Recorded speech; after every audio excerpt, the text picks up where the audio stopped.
Hey there, folks. Welcome to our cozy nook of tales and adventures. Today, like every episode, we're unlocking the doors of imagination to explore new worlds, meet fascinating characters, and experience unique emotions. I promise to take you on an unforgettable journey through the power of words. So, get comfy, grab your favorite drink, snuggle into that perfect spot, and get ready to lose yourself in a new story. Leave the outside world behind for a while and dive with me into the depths of storytelling. If you enjoy our content and want to support the channel, consider hitting that subscribe button and giving the video a thumbs up. Now, without further ado, let's dive into today's story. The stars shimmered like scattered diamonds above the forbidden forest as Firenze the centaur studied the heavens with growing concern. The celestial bodies had aligned in a pattern not seen since the founding of Hogwarts, forming the ancient rune for awakening. Behind him, hooves thundered through the underbrush as his herd gathered, their faces illuminated by wandering wisps that danced between the ancient trees. The prophecy speaks true, Firenze announced to his assembled kin. 1,000 years have passed, and the elemental magic stirs once more. At that very moment, within the halls of Hogwarts, Headmistress Minerva McGonagall sat bolt upright in her study as 4 ancient artifacts previously dormant for centuries burst into life. A crystal chalice on her shelf began to overflow with endless water. A brass brazier erupted in eternal flames. A silver wind chime sang without a breeze, and a stone sphere lifted itself from its pedestal, hovering in mid-air. The portraits of former headmasters stirred in their frames as Dumbledore's image spoke softly. So, they have finally arrived, the children of the elements, the next morning, as students filed into the great hall for the start of term feast. 4 first years stood out from their peers, though they didn't yet know why. In Gryffindor, Marcus Flamel, descendant of the great alchemist, fidgeted as sparks literally flew from his fingertips. At the Hufflepuff table, Flora Sprout, great niece of the former professor, couldn't understand why the stone floor seemed to ripple beneath her feet. Luna Lovegood's daughter, Stella, now in Ravenclaw, watched in wonder as her hair floated in a personal breeze that affected no one else. And in Slytherin, young Alexander Greengrass found his goblet of pumpkin juice repeatedly turning to ice despite the warm hall. McGonagall observed them all with knowing eyes, remembering the prophecy that Rowena Ravenclaw herself had written in the school's founding days. When the millennial star returns to its crown, 4 shall arise with powers profound. Air and earth, fire and sea, in their unity, magic's guardians be. But beware the shadows that hunt their light, seeking to bind their power in endless night. The warning proved prescient sooner than anyone expected. As autumn painted the grounds in amber and gold, strange occurrences began to plague the castle. The lake froze and thawed at random intervals. Sudden windstorms scattered students' belongings through the corridors. Small earthquakes rattled the dungeons, and mysterious fires ignited in empty classrooms. They must be trained, Professor Flitwick insisted during an emergency staff meeting. Their powers are manifesting faster than any of us anticipated, McGonagall agreed. But before she could implement a plan, the first attack came. Dark-robed figures calling themselves the Magic Reapers breached the castle's outer defenses during a stormy night. Their leader, a witch with eyes like Arctic ice, strode through the entrance hall as if she owned it. "We are the Reapers of Magic," she announced, her voice magically amplified. "Surrender the elemental children, and your school will be spared. Resist, and we will tear down these walls stone by stone." Instead of panic, McGonagall felt a fierce pride as her students and staff rallied. The 4 elemental children, who had been practicing in secret with their heads of houses, stood together for the first time. Marcus's hands blazed with controlled fire, while Alexander drew moisture from the air, forming shields of ice. Flora's connection to the earth caused the very flagstones to shift beneath the invaders' feet, as Stella's command of the air lifted their weapons away. But the Reapers were prepared. They cast ancient spells designed to bind elemental magic, dark enchantments that made the very air grow thick with malevolent power. The four children found their abilities wavering, and for a moment, it seemed the attackers would prevail. Then something extraordinary happened. As the four young students backed together, their powers suddenly intertwined. Marcus's fire spiraled with Alexander's ice, creating steam that Stella's winds shaped into impenetrable barriers. Flora's earth magic rose in pillars and waves, guided by her friend's elements in a dance of fundamental forces. The Reaper's leader snarled in frustration as her binding spells shattered against this unified defense. Impossible. The elements cannot work in harmony. It defies the natural order. No, McGonagall corrected, stepping forward to stand beside her students. It fulfills it.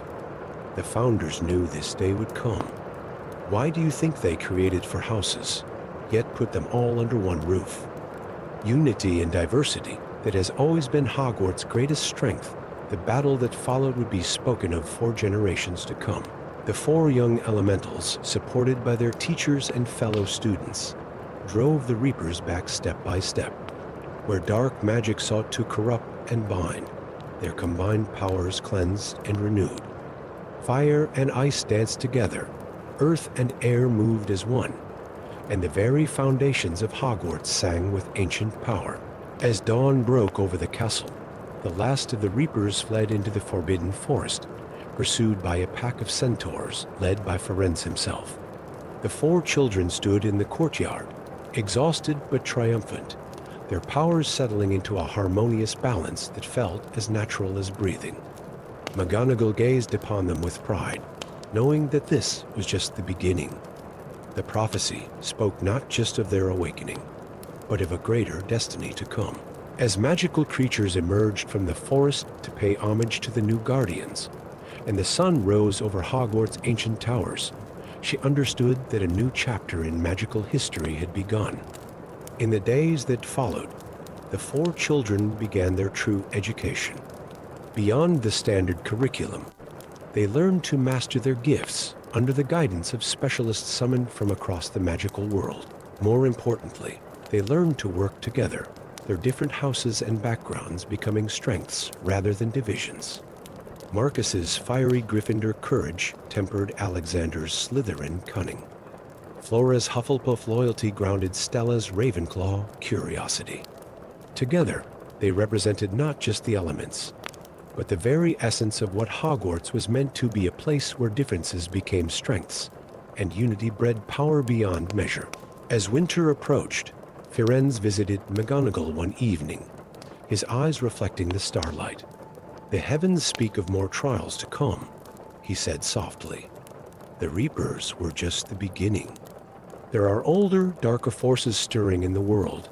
McGonagall watched through her window as her four special students practiced in the courtyard, their elemental powers weaving together in ever more complex patterns. "Let them come," she replied with quiet confidence. Hogwarts has its guardians once more, and in the heart of the castle, four ancient artifacts continued to pulse with power, their magic echoing in harmony with the children who had finally awakened to their destiny. The prophecy of the four winds had come to pass, and with it, a new age of magic had begun. Story 2. The North Sea churned beneath the perpetual storm clouds that shrouded Azkaban, its dark waters matching the weathered stone of the abandoned fortress that rose like a twisted specter from the waves. Sophia Blackwood stood at the edge of her magical skiff, her auror's robes whipping in the bitter wind as she studied the ancient prison. 10 years had passed since the Ministry had abandoned this place, following the mass exodus of Dementors after the Second Wizarding War. Yet something still called to her, pulling at the edges of her consciousness like a half-remembered dream. The worn leather journal in her pocket seemed to pulse with each crash of the waves against the fortress walls. She had discovered it 3 days ago, hidden behind a false panel in her grandmother's study, the last testament of Alexandra Blackwood, who had served as an unspeakable in the Department of Mysteries nearly a century ago. Its pages had revealed a truth that had shaken Sophia to her core. The Dementors had never been Azkaban's true guardians. As her skiff bumped against the crumbling dock, Sophia cast a Lumos Maxima, the bright orb of light cutting through the perpetual gloom. The prison's entrance hall was eerily silent, devoid of the screams and whispers that had once echoed through its corridors. Her footsteps echoed on the stone floor as she made her way deeper into the fortress, following the mysterious pull that grew stronger with each step. "I wouldn't go any further if I were you, Aura Blackwood." The voice, smooth as silk but sharp as a blade, came from the shadows. Sophia spun, her wand at the ready, to find a tall figure emerging from an alcove. His features were aristocratic, with high cheekbones and dark eyes that seemed to hold centuries of secrets. She recognized him immediately from the Ministry's most wanted lists. "Marcus Gaunt," she said, her wand unwavering, last of the Gaunt line, wanted for trafficking in forbidden artifacts and dark magic. He gave a slight bow, a gesture that managed to be both mocking and elegant. "And you are the last of the Blackwood line, though you didn't know what that truly meant until 3 days ago, did you?"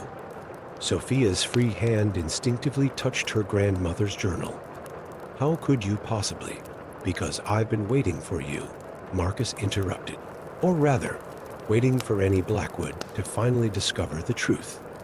Your family and mine, we were the original guardians of this place, long before the Ministry decided that soul-sucking wraiths would make better jailers." Before Sophia could respond, a deep tremor ran through the fortress.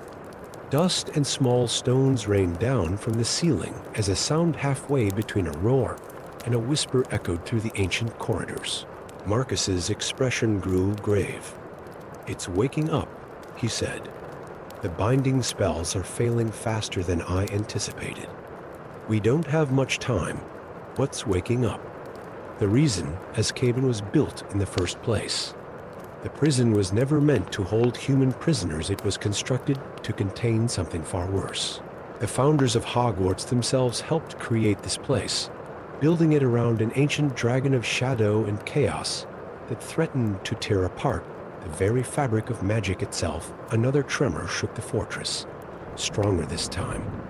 Cracks began to appear in the walls, dark mist seeping through them like blood from a wound. The pull Sophia had felt since arriving intensified, and she found herself drawing closer to Marcus despite her distrust.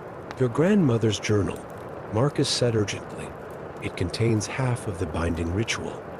My family's grimoire contains the other half. Our ancestors worked together to maintain the wards, but pride and prejudice drove them apart. The Gaunts fell into darkness, the Blackwoods retreated into secrecy, and the knowledge was lost until now." Sophia's mind raced. Every instinct she developed as an Auror told her not to trust a Gaunt, especially one wanted for dark magic.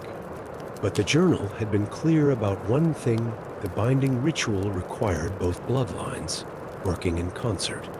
The fortress shook again, and this time the roar was unmistakable. Through a gap in the ceiling, Sophia caught a glimpse of something moving in the shadows above, something massive, with eyes that gleamed like dying stars. "The choice is yours, Aura Blackwood," Marcus said, extending his hand. "Arrest me now, and we all perish as the shadow dragon awakens. Or trust in the bonds our ancestors once shared, and prevent a catastrophe that would make Voldemort's reign look like a pleasant dream." For a moment, Sophia stood frozen, her wand still pointed at Marcus's heart. Then another tremor rocked the fortress, and she made her decision. She lowered her wand and took his hand. They raced through the crumbling corridors of Azkaban, following paths that seemed to reveal themselves in response to their combined presence. The shadow dragon's roars grew louder, and the darkness between the walls began to writhe with malevolent purpose. They reached the heart of the fortress, a massive circular chamber that seemed to exist in a space larger than the prison's exterior should have allowed. Ancient runes covered the walls, floor and ceiling, glowing faintly with residual magic. In the center of the chamber, a column of pure darkness rose from floor to ceiling, shot through with veins of purple lightning. Marcus pulled an ancient tome from his robes as Sophia retrieved her grandmother's journal. The shadow dragon's presence pressed against their minds, trying to break their concentration with visions of power and dominion.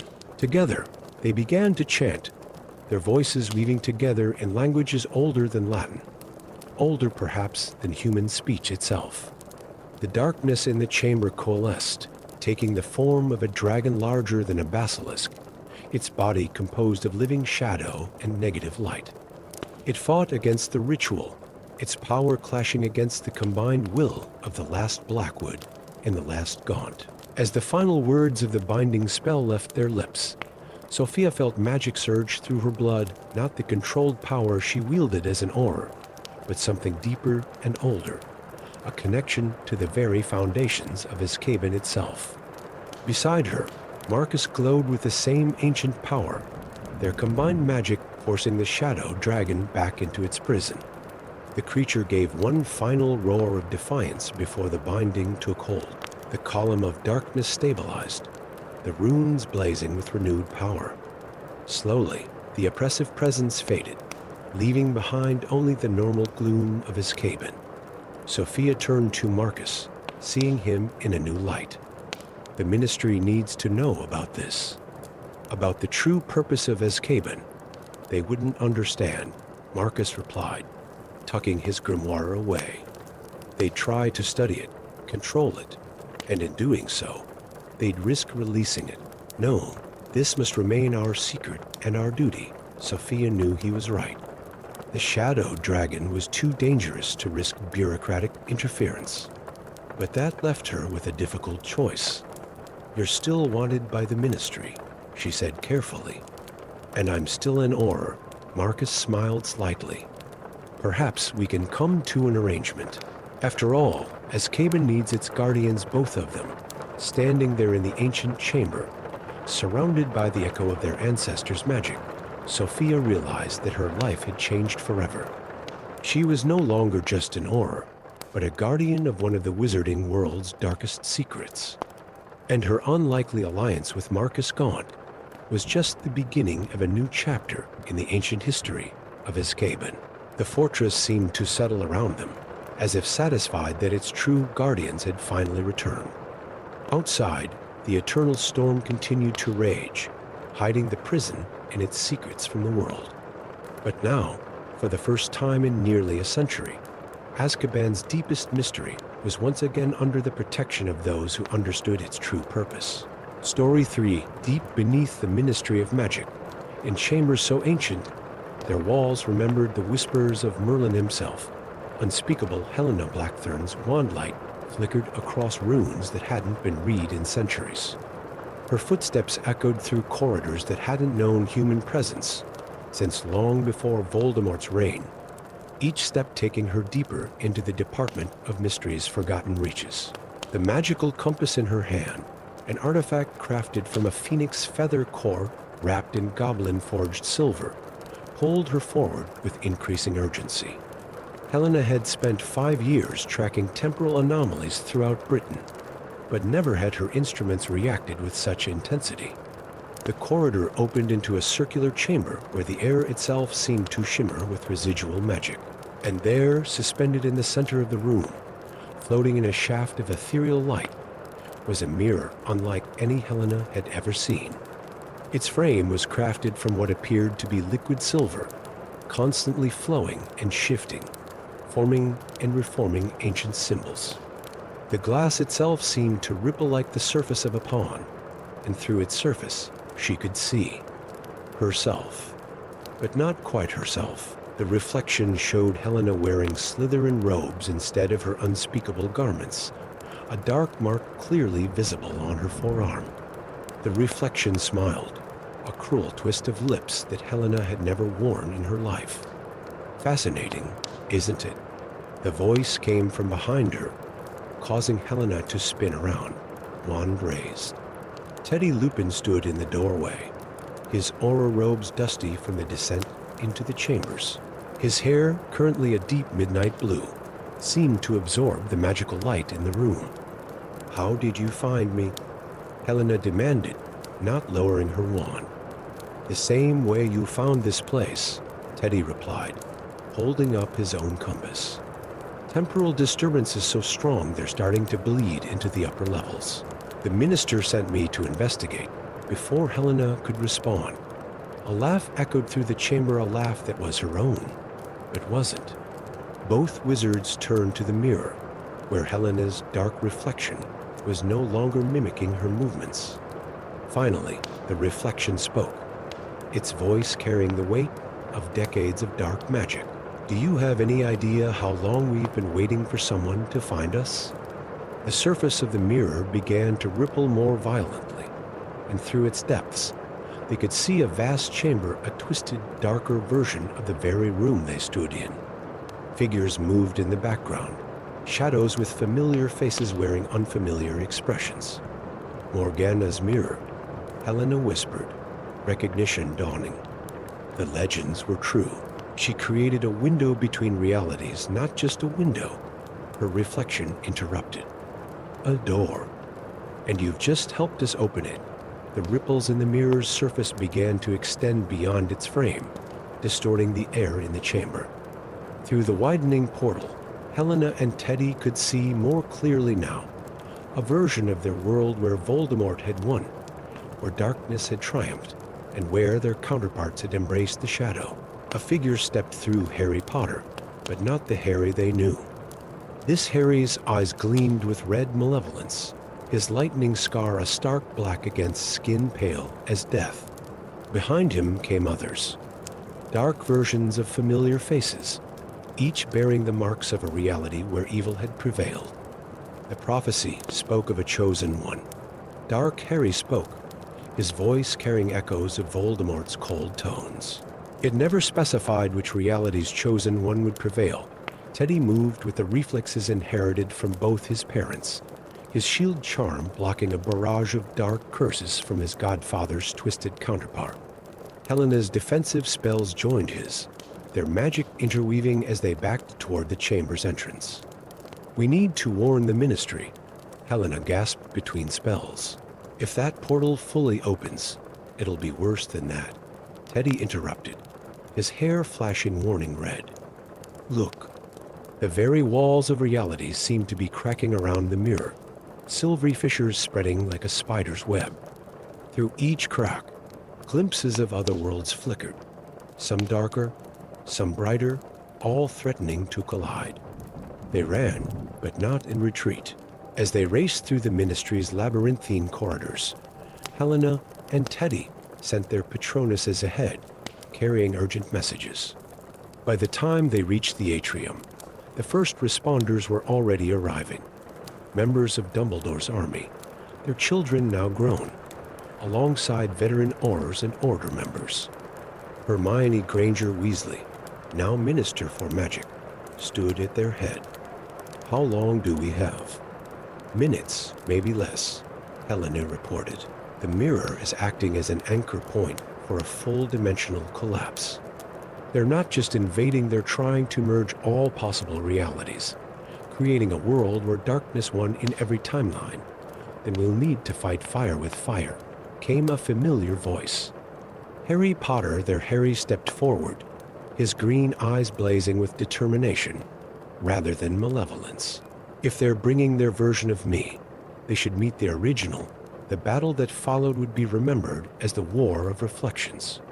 Dark spells clashed with light as two versions of the wizarding world's greatest heroes faced each other. Teddy found himself dueling a version of his father, who had embraced lycanthropy completely, while Helena confronted her dark self's mastery of forbidden magic. But the dark reality's forces hadn't counted on one crucial difference.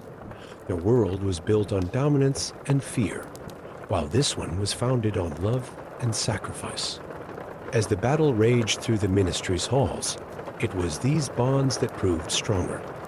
Neville Longbottom's children fought alongside Harry's sons. Luna Lovegood's twins wove protective enchantments that shimmered like starlight. And through it all, Teddy and Helena worked to unravel the dark magic that anchored Morgana's mirror to their reality.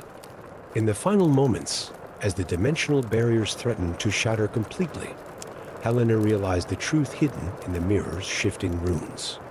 "It's not about power," she called out to Teddy. "Morgana's mirror shows us what we could have been, but the choice of who we are remains ours." Understanding dawned in Teddy's eyes. Together, they cast not a destructive spell, but a Patronus charm of unprecedented power. Their positive emotions, amplified by the love and courage of their allies, struck the mirror like a tsunami of light. The dark Harry screamed in rage as the mirror began to pull back its dark children, its surface transforming from rippling darkness to brilliant light. One by one, the invaders were drawn back through the portal, their power no match for the combined force of a world where love had triumphed over hate. As the last of the dark reflections vanished, Helena and Teddy cast one final spell, not to destroy the mirror, but to seal it behind protective enchantments more powerful than Morgana herself had crafted. The mirror would remain as a reminder not of what they could have become, but of what they had chosen not to be.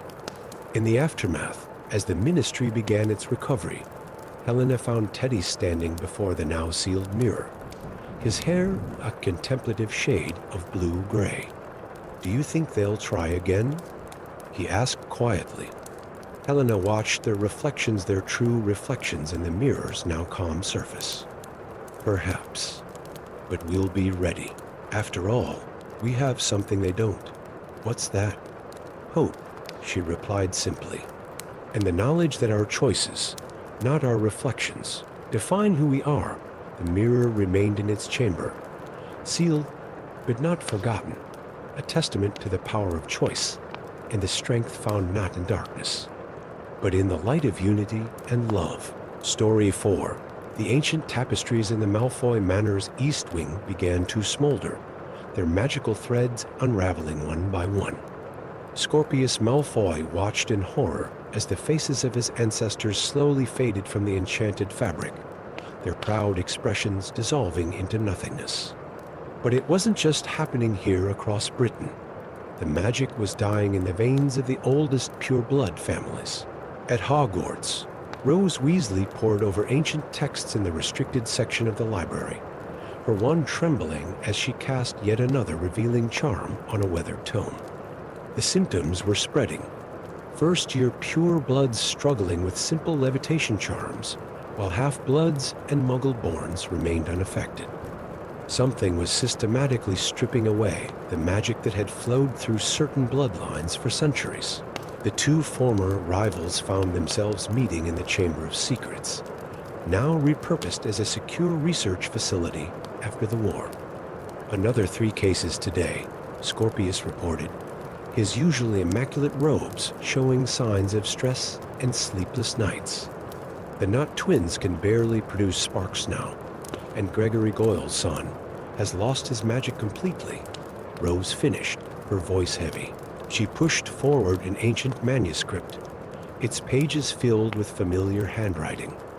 "I found this in Rowena Ravenclaw's personal archives. It's not just a curse, Scorpius. It's a judgment cast by the founders themselves." The manuscript revealed a terrible truth. 1,000 years ago, as Hogwarts was being established, the founders had foreseen the rise of pure blood supremacy. In response, they had woven an intricate spell, a magical failsafe that would activate if blood prejudice ever threatened to tear the magical world apart. The curse would gradually strip magic from those bloodlines that clung to notions of superiority, forcing them to confront the truth about magical heritage. "The irony would be amusing if it weren't so tragic," Scorpius muttered, running his fingers through his platinum hair. "Our ancestors' obsession with blood purity is exactly what's destroying their legacy." Rose's eyes lit up with sudden understanding. "But the manuscript mentions 4 relics, one from each founder. If we could find them, we might be able to reverse the curse," Scorpius finished, a spark of hope kindling in his gray eyes. Their quest led them first to the depths of Gringotts, where Hufflepuff's cup, the real one, not the Horcrux that had been destroyed, lay hidden in a vault that would open only to those seeking to heal, not harm. The cup's magic resonated with loyalty and acceptance, qualities that transcended blood status. In the Forbidden Forest, they faced trials set by the centaurs to reach Ravenclaw's diadem, its twin having been destroyed in the Room of Requirement years ago. This original crown tested not just intelligence, but wisdom, the ability to learn from history's mistakes. Slytherin's locket waited in the depths of the Black Lake, guarded by merpeople who demanded proof that the Seekers had moved beyond the prejudices of the past. Scorpius had to demonstrate that he valued courage and friendship over ancestry, while Rose showed that she could overcome her own prejudices about Slytherin House.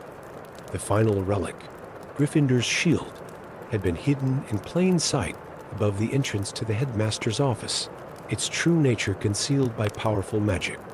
It would reveal itself only to those who showed true nobility of spirit, not the nobility of blood, but of character.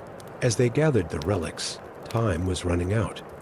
More pure blood children were losing their magic each day, and the magical community teetered on the brink of panic.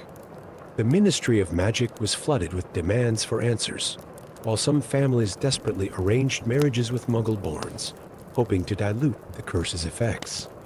The ritual to reverse the curse had to be performed at the heart of Hogwarts, where the founders had first cast their spell. But it required something more than just the relics. It demanded representatives from all types of magical bloodlines, working in harmony. On the night of the winter solstice, as magic itself seemed to hold its breath, an unprecedented gathering took place in the Great Hall. Scorpius and Rose stood at the center, surrounded by students and faculty from all houses.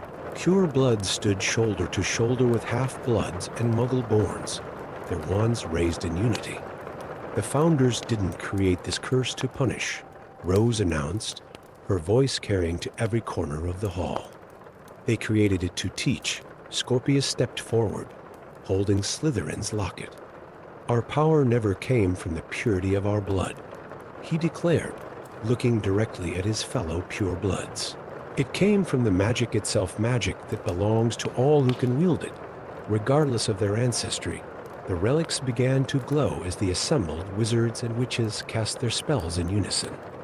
The magic that flowed through the hall wasn't just the work of individual witches and wizards. It was the combined power of the entire magical community, acknowledging once and for all that strength lay in unity, not division. The curse broke not with a bang, but with a wave of warm golden light that swept through the castle and out across magical Britain. In its wake, the fading magic of the pure blood families began to stabilize and return. But it was different now.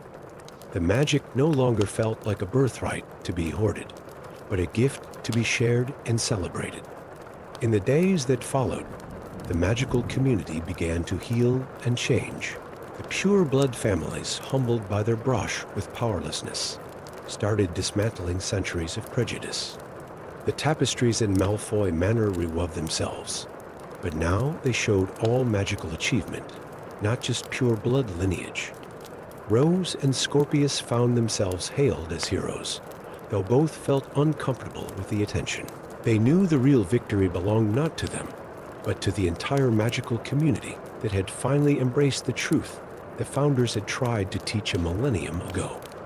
One evening, as they sat in the astronomy tower watching the stars, Rose turned to Scorpius.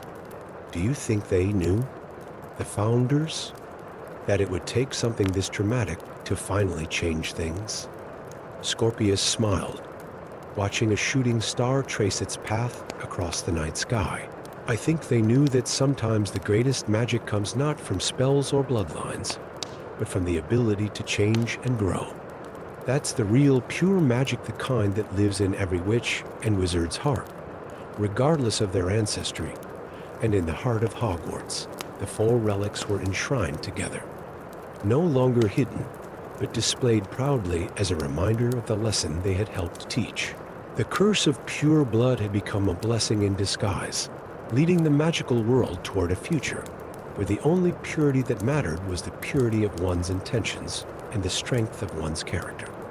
Story 5. In the deepest chamber of the Department of Mysteries, where time itself seemed to hold its breath, 3 ancient witches sat before a loom that stretched into infinity. Their fingers, gnarled yet precise, wove threads of pure magic into the fabric of reality. These were the weavers of fate, sisters so old they remembered when Merlin first drew breath, their true names lost to history. Cassandra Moon, the youngest unspeakable ever appointed to the Chamber of Destiny, watched from the shadows as golden threads of possibility danced between the sisters' fingers. Her gift of true sight had led her here, guided by visions of a darkness that threatened not just the world of magic, but the very source of it. The pattern changes, whispered the eldest weaver, her blind eyes seeing far more than mortal sight could comprehend. The corruption spreads through the threads. Cassandra stepped forward, her heart pounding. The air crackled with ancient magic, making her hair stand on end. "I've seen it too," she said, her voice steady despite her fear. "Something is poisoning the source of magic itself." The middle sister looked up, her fingers never stopping their endless weaving. The young one speaks truth. The darkness grows bold, as if to emphasize her words. Several golden threads in the loom suddenly turned black, the corruption spreading like ink through water. Cassandra had already assembled her team, a group of uniquely gifted witches and wizards she'd seen in her visions. They arrived within the hour. Xavier Blackwood, whose mastery of ancient runes made him uniquely suited to deciphering the patterns of fate. Luna Scamander's twins, Lorcan and Lysander, whose synchronous magic could bridge the gap between different realms of reality. And Arya Dumbledore, the great wizard's previously unknown great-granddaughter, whose raw magical power rivaled that of her ancestor. The youngest weaver finally spoke, her voice carrying echoes of countless futures. "The source chamber has been breached. The Ancient One stirs, deep beneath the ministry, in a place that existed between dimensions, lay the wellspring from which all magic flowed. The team descended through layers of reality, each step taking them further from the known world. The air grew thick with raw magic, making ordinary spells behave in unpredictable ways. They found the source chamber in chaos. At its center, a swirling vortex of pure magical energy pulsed with sickly darkness. Standing before it was a figure that seemed to be made of living shadow, its form shifting between shapes that hurt the eyes to look upon. The Ancient One, Xavier breathed, recognizing the entity from his studies. The first being to try to control magic rather than work with it, the Ancient One turned, its voice resonating on frequencies that made reality shiver. The Weaver's champions come to preserve their precious order, but order is a lie. Magic should be wild, unfettered, mine to command. The battle that followed transcended ordinary magical combat. The Ancient One wielded raw, chaotic power that threatened to unravel the very fabric of magic. But Cassandra's team had been chosen by fate itself, each member's unique gifts combining in ways the Ancient One couldn't predict. Lorcan and Lysander moved in perfect synchronization, their twin magic creating paths through the chaos that allowed Xavier to get close enough to inscribe containment runes. Arya channeled power that made her eyes glow with her great-grandfather's familiar blue fire, while Cassandra's sight guided their efforts, showing her the threads of possibility that led to victory. But the Ancient One was powerful, and victory came at a terrible price. As they fought to contain the entity, the corruption began spreading faster through the magical weave. The weavers themselves appeared in the chamber, their ancient hands moving frantically to repair the damage to reality's fabric. The pattern must be preserved. They chanted in unison, but it must also be renewed. Cassandra suddenly understood. It's not about defeating the chaos, she called to her companions. It's about finding balance. Instead of fighting against the Ancient One's power, they began working with it, using Xavier's runes to create channels rather than barriers. The twins' synchronous magic helped harmonize the chaotic energy, while Arya's raw power acted as an anchor, preventing the magic from dispersing completely. The Ancient One roared in frustration as its attempt to dominate magic was transformed into a contribution to its renewal. The darkness in the magical weave began to shift, not disappearing entirely, but becoming part of a greater pattern, like shadows giving depth to a tapestry. The weavers worked their magic through the team, using them as conduits to rewrite the fundamental structures of magical reality. The source chamber filled with light of all colors, and for a moment, every witch and wizard in the world could feel the magic in their blood singing with renewed purpose. When the light faded, the Ancient One was gone, not destroyed, but transformed, its essence woven into the very fabric of magic itself, providing the element of chaos needed for magic to evolve and grow. The weavers smiled in unison, looking younger somehow, renewed by the rebalancing of magic. "The pattern is preserved," said the eldest, "but changed, as all things must change and strengthen," added the middle sister. "By the very force that sought to destroy it, watch now," said the youngest, gesturing to their infinite loom. The team gathered around, witnessing the new pattern taking shape. The magical weave now shimmered with both order and chaos, light and shadow, each element strengthening the whole. The golden threads were shot through with streaks of darkness that made them glow even brighter by contrast. In the days that followed, the magical world began to notice subtle changes. Spells became more responsive to intent rather than rigid form. Magical creatures showed new aspects of their nature. Even the barriers between magical and non-magical reality seemed more fluid, though no less secure.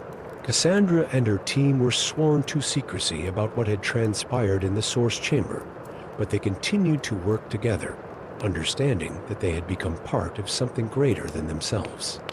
The weavers returned to their eternal task, but now they smiled more often, watching as the new pattern they had helped create unfolded in countless unexpected ways.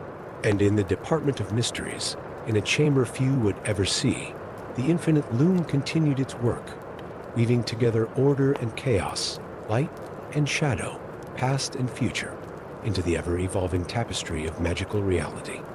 Story 6. The ancient stones of Hogwarts Castle whispered their secrets to those who knew how to listen, and Albus Severus Potter had spent a lifetime learning their language. Standing in the headmaster's office on a crisp autumn morning in 2045, he felt the whispers grow more urgent, more troubled. The portraits of former headmasters stirred in their frames, their usual peaceful slumber disturbed by the same disquiet that had drawn him from his bed before dawn. "You feel it too, don't you?"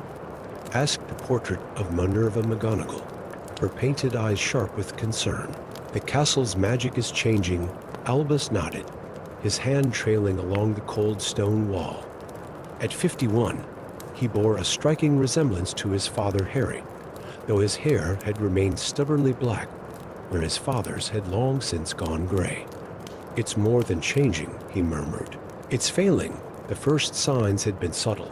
Staircases that moved with less certainty, enchanted ceilings that flickered like faulty lightning, and portraits that found themselves inexplicably trapped in their frames. But this morning, the very foundations of Hogwarts seemed to tremble with an ancient anxiety. A soft knock at the door preceded the entrance of Luna Scamander, her silver hair gleaming in the early morning light. Though she had long since retired from her position as Care of Magical Creatures professor, her presence at Hogwarts remained as constant as the stars she was named for. "The Thestrals are restless," she announced without preamble, her protuberant eyes holding the same dreamy quality they had in her youth, though now ringed by laugh lines. "They're gathering at the edge of the Forbidden Forest, all facing the castle. I haven't seen them behave this way since the Battle of Hogwarts." Albus's hand tightened on his wand. "We need to investigate the oldest parts of the castle. The foundation stones, the deep magic." He turned to the portrait of Albus Dumbledore, his namesake. "You once told my father that Hogwarts would always help those who asked for it. We're asking now." Dumbledore's painted eyes twinkled. "The answers you seek lie beneath the Chamber of Secrets, in a place even Tom Riddle never discovered. The true heart of Hogwarts." Luna pulled her wand from behind her ear. "A habit she had never outgrown. We should hurry. The Nargles are absolutely swarming, and they only do that when ancient magic is disturbed. Together, they descended through the castle's winding corridors, past sleeping students and worried ghosts. Nearly headless Nick floated alongside them briefly, his usual jovial manner subdued. "The Grey Lady says the castle's song is changing," he reported before drifting through a wall. The entrance to the Chamber of Secrets had been modified after the war, no longer requiring Parseldom to access. As they descended the slick stone steps, their Lumos spells cast dancing shadows on walls that seemed to pulse with an inner light. "Look," Luna whispered, pointing to the floor. The stone was veined with threads of pure magic, glowing faintly like cooling lava, all converging toward a point deeper in the chamber. They followed the threads to a previously undiscovered archway, its surface carved with runes so ancient they predated the founders themselves. Albus recognized fragments of the script from his studies in ancient magic, but before he could begin to decode them, a voice echoed through the chamber. I wondered who would finally notice. The speaker emerged from the shadows, Augustus Knott, a high-ranking ministry official, and as Albus now realized with a jolt, a direct descendant of Salazar Slytherin through a carefully hidden bloodline. "The protections are failing because I'm helping them fail," Knott continued, his voice eerily calm. "The founders built Hogwarts on a nexus of pure magical energy, but they also used that power to imprison something far greater than a mere basilisk." Luna's wand was steady as she pointed it at Knott. "The Thestrals sense it. Whatever's down here, it's connected to death itself, a mortality eater," Knott said with reverence. "An entity that devours death itself, granting eternal life to those it favors.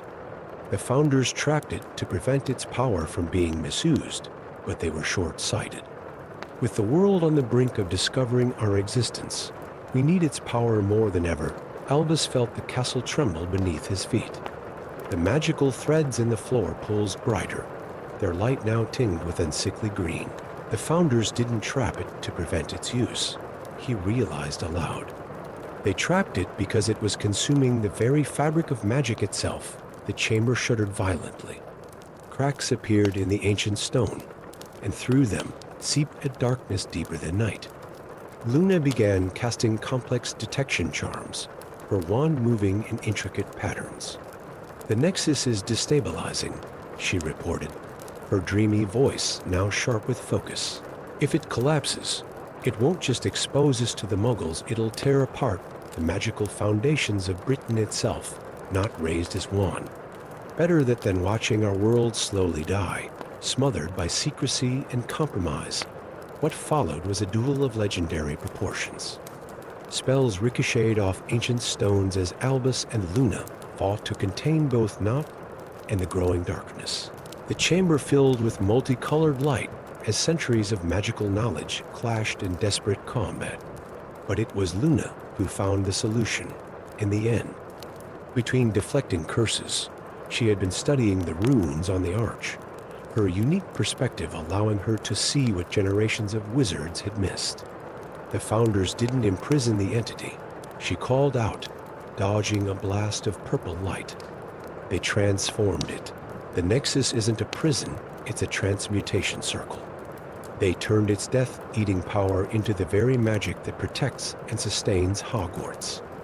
Albus understood immediately. Raising his wand, he began to chant in ancient Celtic, his voice joined by Luna's. The magical threads in the floor brightened in response, changing from sickly green to pure gold. The darkness recoiled as if burned.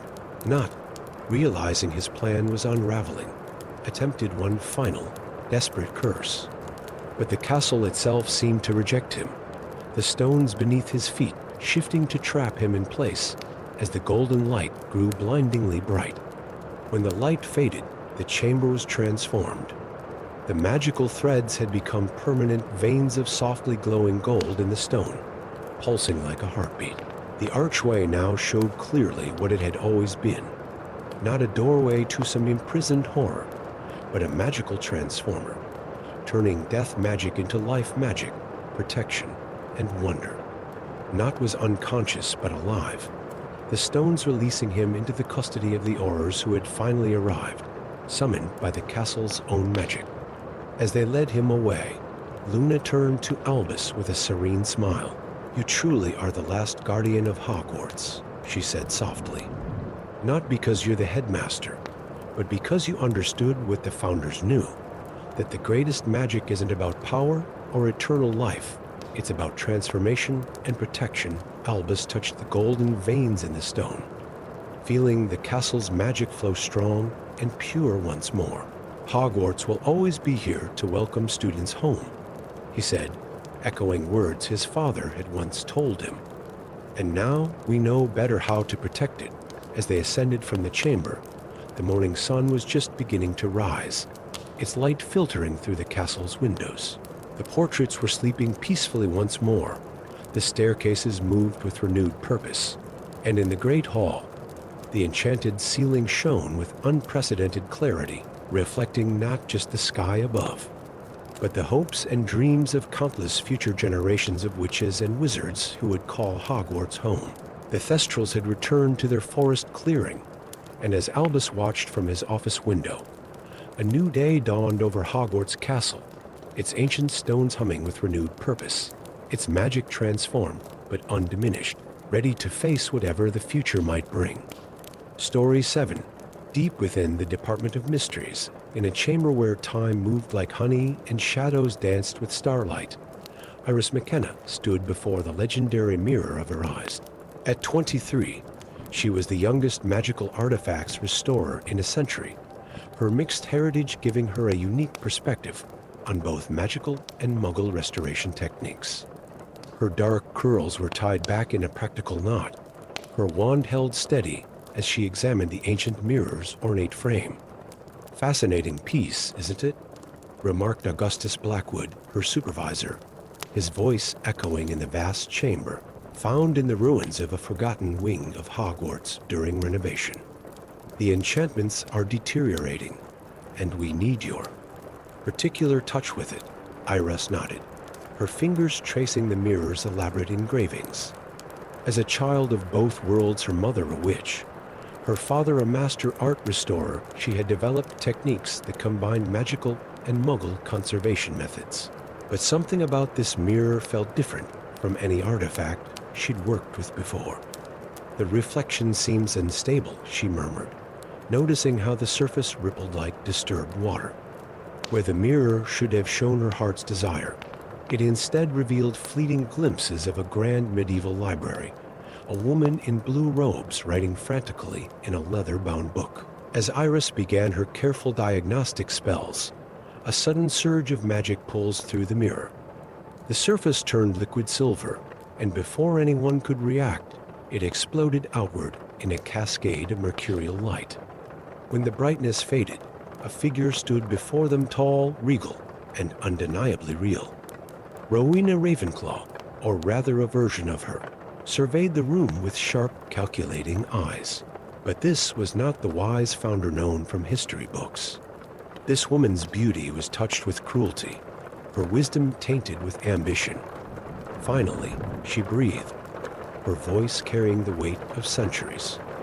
Prison shatters, Augustus raised his wand, but with a casual wave of her hand, Ravenclaw sent him flying across the room, where he crumpled unconsciously against the wall. Iris backed away, her mind racing through everything she knew about the mirror and its creator. "You're not really Rowena Ravenclaw," she said, remembering an obscure text she'd once read about magical reflections. "You're the part of her." She tried to lock away her attempt at immortality gone wrong. The false Ravenclaw smiled, cold and beautiful as winter frost. "Clever girl." The real Rowena was too weak to embrace true power. She trapped me in that mirror, along with all her forbidden knowledge. But now her eyes gleamed with dangerous purpose. "Now I shall claim what was denied me." The descendants of the founders still walk these halls, their blood humming with ancient power. "Once I absorb that power, I shall rewrite the very history of Hogwarts itself," She vanished in a swirl of blue robes, leaving behind the acrid smell of dark magic. Iris rushed to check on Augustus, finding him alive but deeply unconscious. As she cast a quick Patronus to summon help, a voice spoke from the shadows. Most unfortunate, Iris whirled around to find herself facing a portrait that hadn't been there moments before Severus Snape, looking as severe as ever in his frame. "Professor Snape, but your portrait hangs in the headmaster's office at Hogwarts. I have multiple galleries through which to walk," he replied dryly. "When I sensed the mirror's magic awakening, I came to investigate. I know more about that artifact than most. I once used it to help protect the Philosopher's Stone.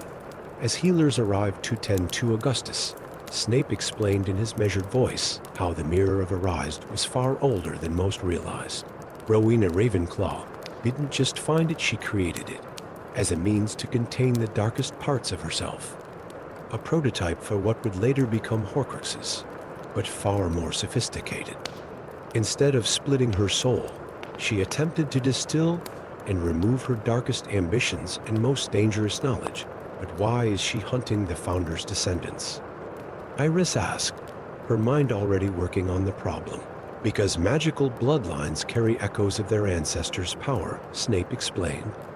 "By absorbing that power, she believes she can gain enough strength to alter the fundamental enchantments of Hogwarts itself, to make her version of history, the true one, over the next several days." Iris raced against time to prevent magical disasters as the false Ravenclaw began her hunt. The Dark Witch had already tracked down and attacked several students with Founder's blood, leaving them alive but magically drained. Each attack made her stronger, more dangerous. Working in the Department of Mysteries, Iris pored over ancient texts while Snape's portrait offered sardonic but invaluable guidance. They discovered that the mirror hadn't just been a prison, it was a transformer, designed to purify dark magic into wisdom. The solution came to Iris as she was examining the mirror's remains. "The inscription," she said suddenly. "I show not your face, but your heart's desire. It's not just about seeing desires, it's about reflection and truth. The mirror shows what's real beneath the surface, and how, precisely, does that help us defeat an ancient dark witch?" Snape asked with his characteristic skepticism. "Because she's not real, she's a reflection, a shadow of true ambition, twisted by centuries of imprisonment. If we can trap her in a proper reflection again, but this time with the mirror working correctly."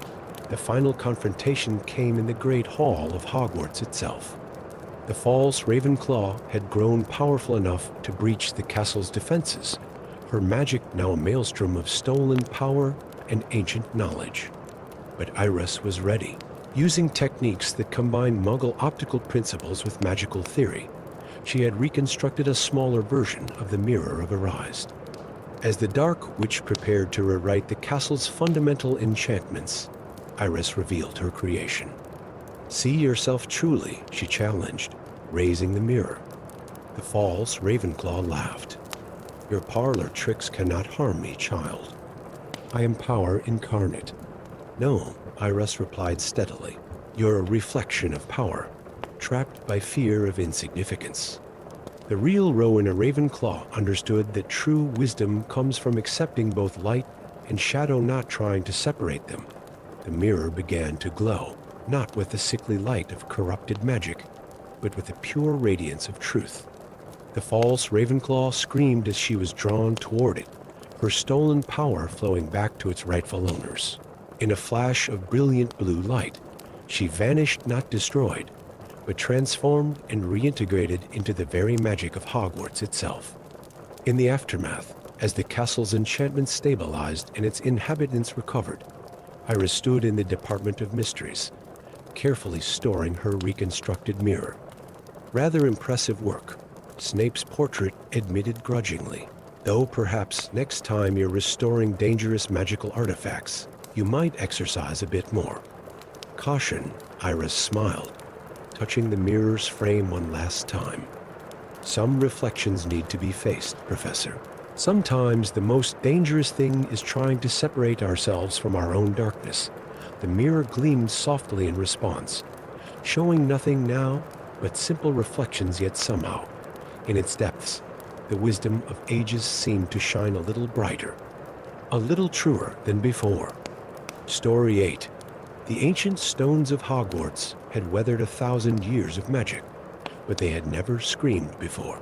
The sound rippled through the castle's corridors like breaking glass, causing students to cover their ears and portraits to flee their frames in panic. In the highest chamber of the astronomy tower, Hermione Granger Weasley watched as hairline cracks spread across the ceiling, glowing with an ominous purple light. "It's starting, isn't it?" asked Headmistress Aurora Vector, her normally composed face drawn with worry. "The protective enchantments are failing." Hermione nodded grimly, her silver-streaked hair catching the strange purple glow. At 65, she remained Britain's foremost expert in ancient magical theory, though she'd never expected to face a challenge quite like this. The construction team found these while reinforcing the tower foundations. Vector continued, gesturing to a series of stone tablets laid out on a weathered table. Each was carved with runes so old, they seemed to shift and change under Hermione's gaze. As she translated the ancient text, Hermione's eyes widened. "These aren't just foundation stones," she breathed.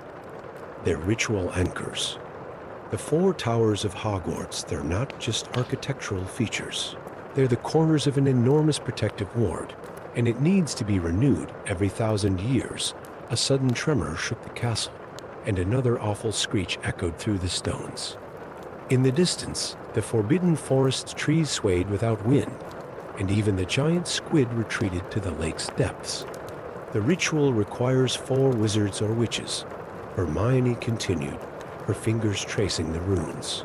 "Each must perfectly embody the qualities of one of the houses. Pure courage, true wisdom, unwavering loyalty, and," she paused, her expression troubled, "profound ambition." Within days, 3 of the 4 representatives were chosen. Frank Longbottom, too, Neville's son, embodied his father's Gryffindor courage with his work protecting endangered magical species. Luna Scamander's granddaughter, Celeste, possessed the perfect combination of Ravenclaw, wisdom, and creativity. Hannah Abbott's nephew, Timothy, showed Hufflepuff loyalty in every fiber of his being as head of magical law enforcement. But finding a Slytherin representative proved far more challenging. The only candidate who matched the ritual's requirements was Marcus Flint Jr., a former Death Eater who had spent the past 20 years working to reform the Ministry's approach to dark arts education. Despite his genuine reformation, the magical community's trust was not easily won. "We don't have a choice," Hermione argued in the emergency Wisengamot session. "The ritual must be performed at the exact 1,000th anniversary of its last casting 3 days from now, during the winter solstice. Without a Slytherin representative who truly embodies ambitious transformation, the entire ward structure will collapse. The consequences of failure were catastrophic." The wards around Hogwarts didn't just hide the castle from Muggle eyes, they stabilized the very fabric of magic in Britain. Their collapse would expose the magical world and potentially trigger a catastrophic release of wild magic. As the deadline approached, the castle's deterioration accelerated. Staircases moved at random, sometimes disappearing entirely. Classroom doors opened onto different centuries. In the Great Hall, the enchanted ceiling showed impossible constellations and skies filled with multiple suns. The night of the ritual arrived with a sky full of aurora, like magical disturbances. Hermione stood in the courtyard, coordinating with the 4 chosen representatives. Each would need to climb their designated tower and cast the ritual spell exactly as the solstice moon reached its apex. "Remember," she instructed, "the ritual doesn't just test your magical ability, it judges the very essence of your character. You must fully embrace your house's qualities while acknowledging their shadow sides. Courage without recklessness, wisdom without pride, loyalty without blind faith. and ambition without cruelty. Marcus Flint Jr. stood slightly apart from the others, his face a mask of determination. "I know none of you trust me," he said quietly, "but Slytherin ambition isn't just about personal power. It's about the drive to transform, to transcend limitations, including our own past mistakes." As the representatives ascended their towers, Hermione began the base enchantment. Ancient runes carved into the courtyard stones began to glow, forming a perfect square that connected the four towers. The very air seemed to thicken with magical potential. At the stroke of midnight, four voices cast the ritual spell in perfect unison. Beams of light red, blue, yellow, and green shot from each tower, meeting in the center of the courtyard. But something was wrong. The beams struggled to connect, flickering and sputtering like faulty electricity. "The ritual is failing," Hermione called out. "The towers aren't in harmony." Then, from the Slytherin tower, Marcus's voice rang out with unexpected power. "I am ambition," he declared, "not for power's sake, but for the power to change, to transform, to make right what was wrong." His words seemed to resonate with some deep magic in the castle itself. The green beam steadied, strengthened, and suddenly, the four lights merged into a blinding white column that shot into the sky. The castle's stones hummed with renewed energy, and the cracks in its walls sealed themselves with threads of golden light. The ritual had succeeded, but it had done more than just renew the ancient wards. As the four representatives descended their towers, they found the castle subtly transformed. The house's boundaries seemed less rigid, their qualities more fluid and interconnected. Slytherin's ambition now clearly showed its potential for positive transformation, just as Gryffindor's courage revealed its capacity for thoughtful restraint. In the aftermath, as the magical community celebrated their narrow escape, Hermione found Marcus standing alone in the courtyard, watching the last traces of ritual magic fade from the stones. "You proved them wrong," she said simply. Marcus smiled slightly. Perhaps that was always Slytherin's true purpose, not to be the dark shadow of the other houses, but to challenge them to grow beyond their own limitations. Ambition needn't be dark if it drives us toward the light. The castle settled into its renewed strength, its four towers standing proud against the dawn sky. The ritual had done more than preserve Hogwarts' protective magic. It had healed an ancient wound, bridging the gap between the houses that had existed since the founders' time. As students returned to their classes, they found a castle both familiar and subtly changed, its magic deeper and richer than before. The four towers stood as symbols not of division, but of harmony, different qualities working together to create something greater than the sum of their parts. And in the highest chamber of the astronomy tower, Hermione added her own notes to the ancient tablets, ensuring that when another 1,000 years had passed, future generations would understand that Hogwarts' greatest strength lay not in the power of its wards, but in the unity of its people. Story 9. Professor Aurora Nightshade stood at the edge of the forbidden forest, her breath visible in the pre-dawn air. The Thestrals' paddock lay empty before her, the mysterious creatures having vanished one by one over the past month. As Hogwarts' youngest ever professor of care of magical creatures, she felt their absence like a physical ache. The skeletal winged horses had always been her closest companions. Being able to see them since childhood after witnessing her grandmother's peaceful passing had shaped her entire life's path. Now even Tenebris, the oldest and most faithful of the herd, had disappeared into the depths of the forest. "They're being called," whispered Luna Scamander's portrait from its frame near Hagrid's old hut. Though the famous naturalist had passed years ago, her painted form maintained her characteristic dreamy wisdom. "Listen closely, can you hear it?" Aurora closed her eyes, extending her magical senses into the forest. They're just at the edge of hearing a haunting melody drifted through the ancient trees. It was unlike anything she'd ever encountered. Part phoenix song, part mermaid's call, but with an undertone of something far older and darker. Without hesitation, she began walking into the forest, her wand illuminating the path before her. The morning mist curled around her boots, and the trees seemed to lean in closer, their branches creating twilight even as dawn approached. The singing grew stronger as she ventured deeper into unexplored territory. The familiar paths of the forest had somehow shifted, leading her into areas she'd never seen before. Ancient trees with bark like polished obsidian rose around her, their leaves shimmering with an ethereal silver light. A movement caught her eye, a Thestral's tail disappearing around a massive trunk. Aurora quickened her pace, following the creature through the strange landscape. The forest floor began to slope downward, and the air grew thick with magical energy. Suddenly, the trees opened onto a vast clearing that, by all rights, shouldn't have existed within the bounds of the Forbidden Forest. A massive stone arch rose before her, its surface carved with runes that predated Hogwarts itself. Through its shadowy portal, she could see glimpses of another world, a realm of eternal twilight where impossible creatures roamed. Standing before the arch was a figure that seemed composed of shadow and starlight. As Aurora approached, it solidified into the form of a wizard in ancient robes, his face bearing the weight of centuries. "Welcome, Professor Nightshade," he said, his voice carrying echoes of forgotten magic.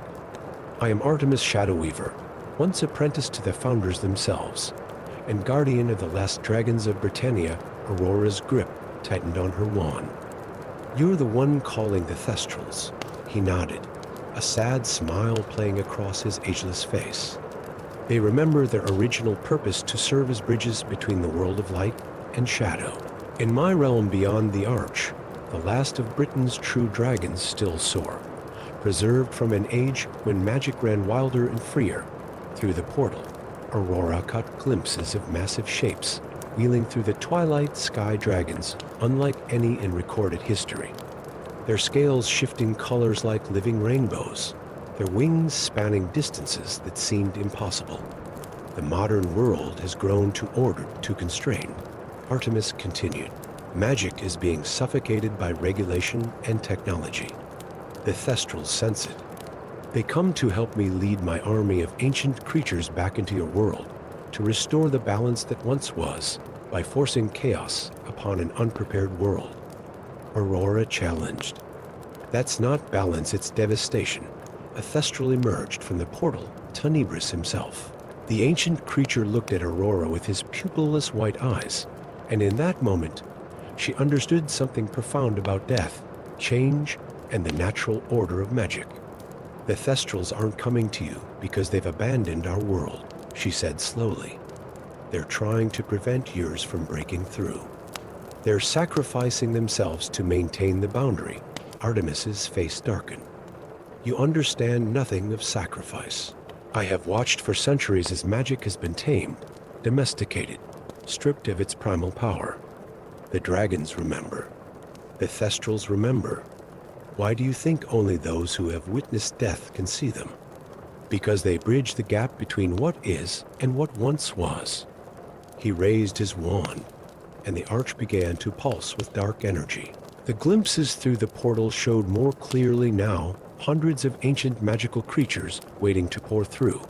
Dragons, chimeras, beasts that had no names in any modern tongue. But Aurora had spent her life understanding magical creatures, particularly Thestrals. She knew their true nature, not as harbingers of death, but as guardians of natural transitions. With newfound clarity, she raised her own wand and began to sing. The melody that emerged was not the dark, compelling song Artemis had used, but something different, a song of acceptance, of the beauty in both light and shadow, of death as part of life rather than something to be conquered. The Thestrals responded, adding their own otherworldly voices to her song. One by one, they emerged from the portal, forming a circle around Aurora. Even the ancient dragons beyond the arch seemed to pause, listening to the harmony of life, death, and renewal. "You cannot stop the inevitable," Artemis warned, but there was uncertainty in his voice now. "No," Aurora agreed, "but we can guide it. That's what the Thestrals have always done. They don't erase death or chaos. They help us face it with grace and courage." The combined song of Aurora and the Thestrals grew stronger, weaving strands of light through the darkness around the arch. Artemis tried to counter it, but the magic he had preserved for so long was itself part of the natural order, and that order recognized its time had passed. Portal began to shrink, and the ancient wizard's form started to fade. "What have you done?" he whispered. Reminded the old magic of its true purpose, Aurora replied gently, "Not to dominate or preserve, but to transform and renew.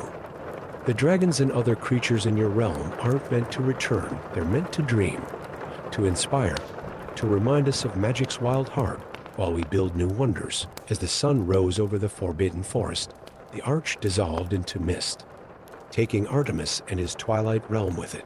The Thestrals gathered around Aurora, their skeletal forms somehow more beautiful than ever in the morning light. Later, as she led the herd back to their paddock, Aurora understood that she had witnessed something few ever would: the moment when preservation yielded to transformation, when the old magic blessed the new. The Thestrals had not abandoned their post at Hogwarts. They had reaffirmed it, choosing to guard the future rather than the past. From that day forward, students who could see the Thestrals reported that they seemed to glow with an inner light at dusk and dawn. And sometimes on very quiet nights, their song could be heard drifting through the castle grounds, no longer a call to the past, but a promise that magic, like life itself, would always find new ways to flourish and grow. Story 10. The leather-bound diary fell from the highest shelf of 12 Grimmauld Place's library, striking the floor with a thunderous crack that seemed to echo through centuries. Corvus Lupin, great-grandson of Teddy Lupin, watched as black smoke curled from its pages, forming the unmistakable shape of a raven before dissipating into the musty air. At 17, Corvus bore the metamorphogous gifts of his ancestor, though he preferred to maintain his natural appearance: sharp features, storm-gray eyes, and hair that shifted between midnight blue and deepest black, depending on his mood. Now, as he picked up the diary with trembling hands, his hair darkened to pitch black, the exact shade that had once marked the noble and most ancient house of Black. The diary's cover bore no name, but the elegant script inside declared it the property of Regulus Arcturus Black. As Corvus began to read, the words seemed to writhe on the page, reorganizing themselves into a message meant for his eyes alone. To the heir who bears the blood of Black, the vow demands its power back. What once was pledged must be maintained, or darkness shall be unleashed unchained. A sudden pain shot through his arm, and Corvus watched in horror as an intricate pattern of celestial marks began to appear on his skin, constellations connecting in a burning tracery of silver light. He wasn't the only one affected across Britain. Anyone with a drop of Black family blood felt the same burning sensation as an ancient magic awakened. Within hours, the Ministry of Magic was in chaos. Reports flooded in of bizarre magical occurrences centered around locations with historical connections to the Black family. Andromeda's garden burst into permanent midnight bloom. Narcissa's grave glowed with ethereal light, and the ruins of the Black family's summer manor in Scotland began rebuilding themselves stone by stone. Hermione Granger Weasley, now chief warlock of the Wizengamot, personally arrived at Grimmauld Place to investigate. Her bushy hair had long since turned silver, but her mind remained as sharp as ever.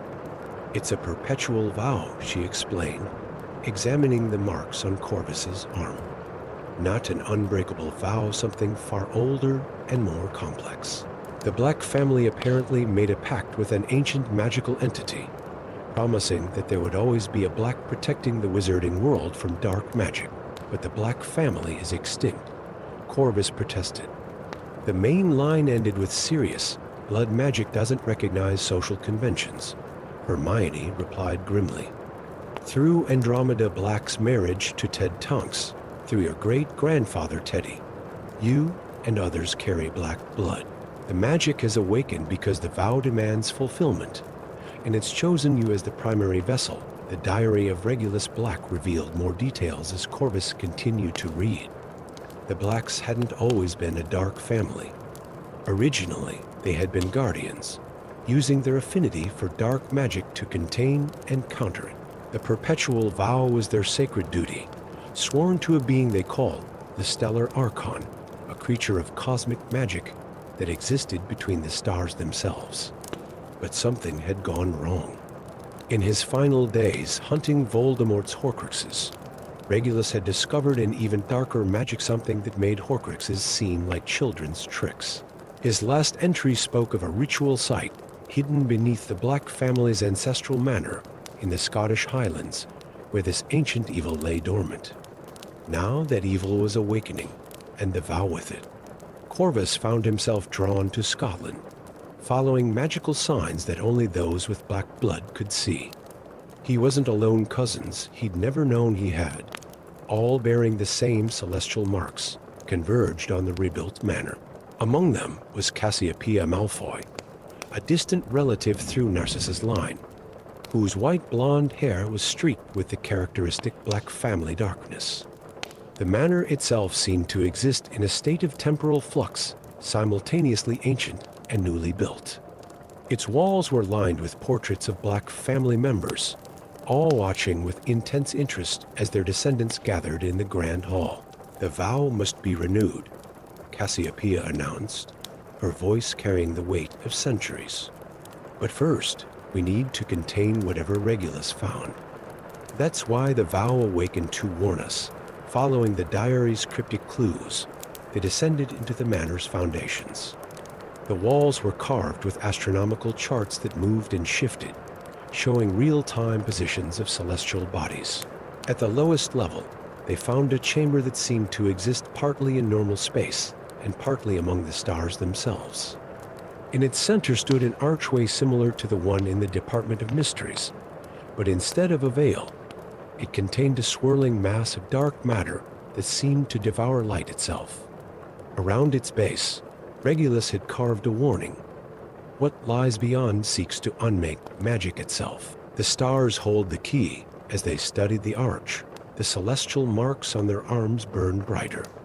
The star patterns began to align, forming a complex runic equation that described not just a spell, but a fundamental law of magic itself. Regulus hadn't just found dark magic, he discovered a crack in the very foundation of magical reality, a void that threatened to unmake everything. The Stellar Archon's voice echoed through their minds, speaking in the language of starlight and shadow. The Blacks were chosen for their understanding that true power lies not in conquering darkness, but in maintaining the balance between light and shadow. Renew the vow, children of the stars, or all magic will unravel, working together, drawing on their shared blood and the ancient knowledge encoded in their celestial marks. Corvus and his newfound family began an intricate ritual. They didn't fight the darkness behind the arch. Instead, they accepted it as part of the natural order, using their inherited affinity for dark magic to weave it into a new pattern of balance. The manor trembled as cosmic forces flowed through its halls. Portraits of long-dead Blacks added their voices to the ritual, the combined power of centuries of magical knowledge focusing through Corvus and his kin. The arch's swirling darkness gradually transformed, becoming a closely controlled source of power rather than a threat. When it was done, the celestial marks had changed. Rather than random constellations, they now formed a clear purpose on each bearer's skin, a living map of their duty to maintain the balance of magic. The Black family's true legacy was restored, not as practitioners of dark magic, but as its guardians and regulators. The vow is renewed, the Stellar Archon proclaimed. The balance is maintained. Guard it well, children of the stars. Grimmauld Place became a center of magical research, dedicated to understanding and containing dark magic rather than practicing it. The Black family, through its many branches and distant relations, had found its true purpose again.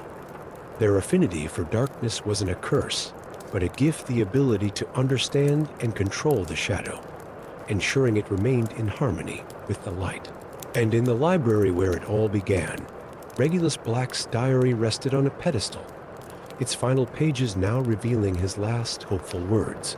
The truth of our family lies not in our darkness, but in our choice to guard the light. Tugers per, always pure in purpose, not in blood.